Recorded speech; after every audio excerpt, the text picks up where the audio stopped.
So now where do we go? Now that the debate is over, we have the Nevada caucus on Saturday. Then a week later is South Carolina, and then it's Super Tuesday.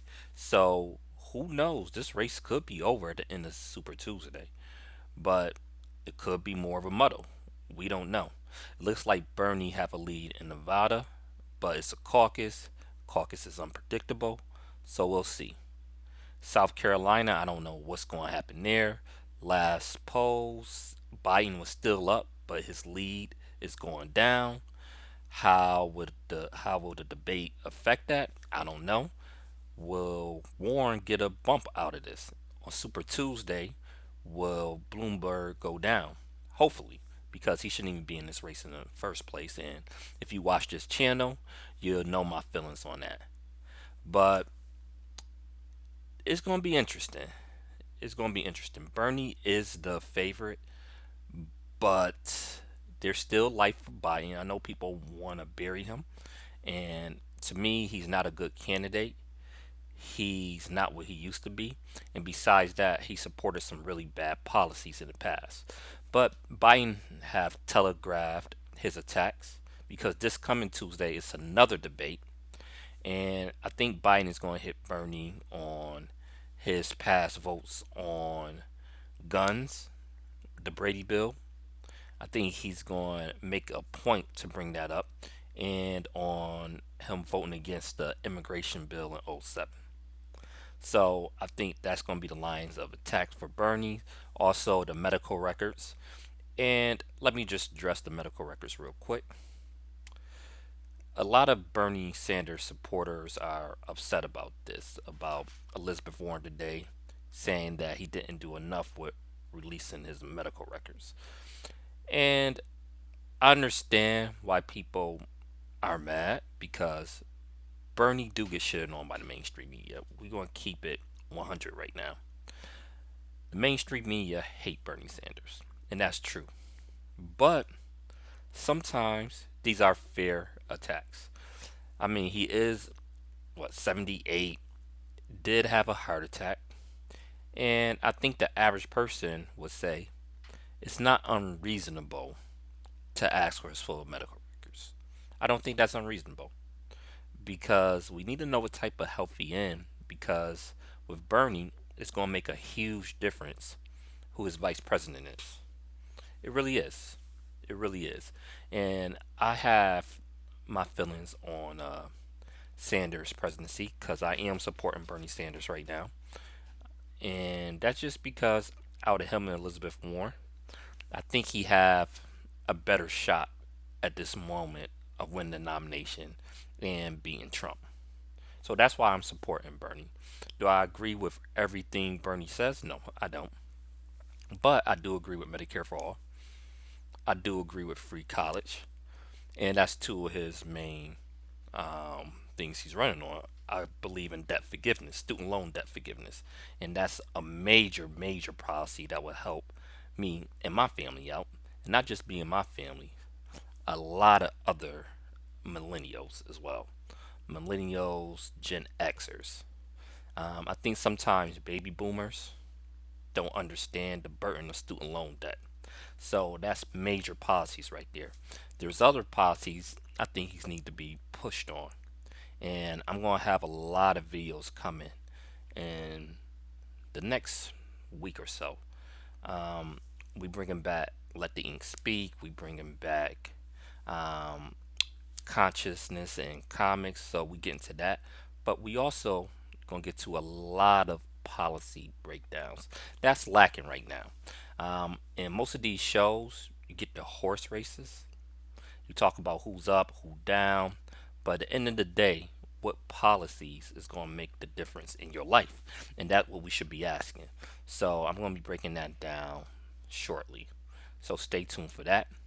And just getting back to the race real quick. I think Buttigieg is done. I think Klobuchar is done. Again, I see no path forward for them. No path forward at all. They are doing terrible among black voters. They're doing terrible among Latino voters. And you can't win the nomination like that. You just can't. And I don't think the debate last night helped either one of them. Now, Biden, like I said, I think it's a path for him. If he wins South Carolina, he might be able to win some of these southern states, depending where the black vote goes. I know right now, the last poll I seen, Bernie Sanders was slightly up with the black vote for the first time. So I don't know.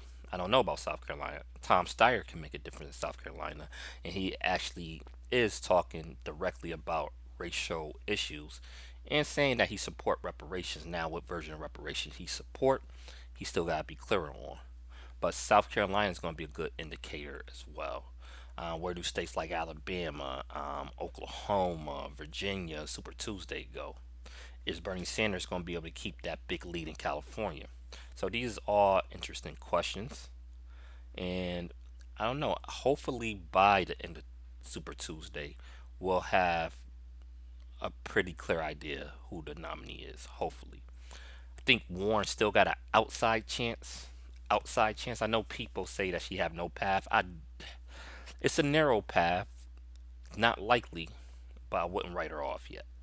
So I wouldn't get overconfident if I am a Bernie supporter, which, like I said, I am supporting him now.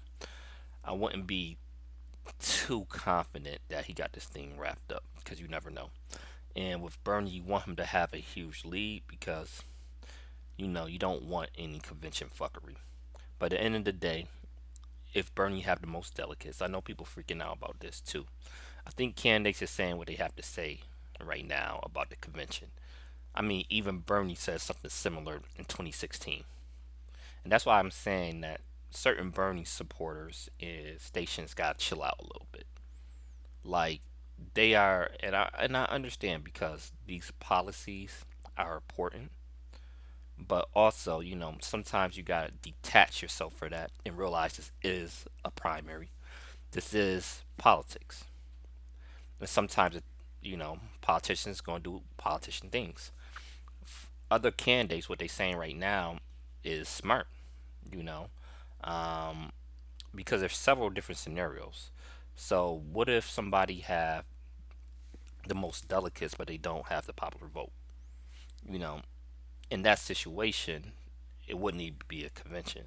Now, if somebody have the popular vote and the most delegates, yes, they should be the nomination. Definitely, definitely. But other campaigns is not going to say that. I wouldn't expect them to. But at the end of the day, they not stupid.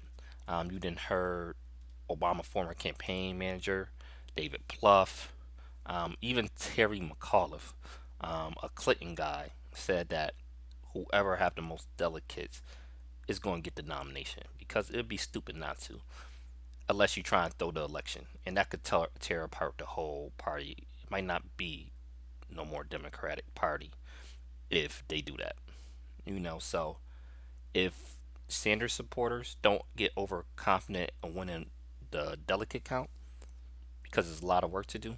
However, I wouldn't freak out about the convention either. I think people are overreacting to some of these answers. You gotta know politicians going to do what politicians is going to do. But I don't blame Bernie Sanders for putting that out there right now and let it be known if he wins the most delegates, if he wins the most votes, he should be the nominee.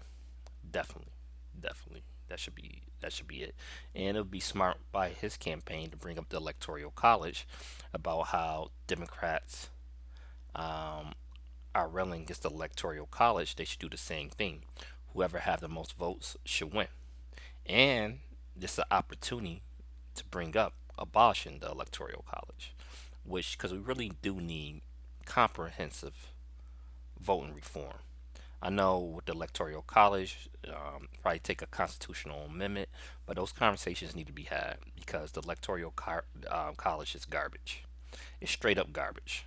So that's where we at right now. Stay tuned. We gonna have a lot of videos coming. Oh yeah, I'm getting excited. We about to pop off this channel.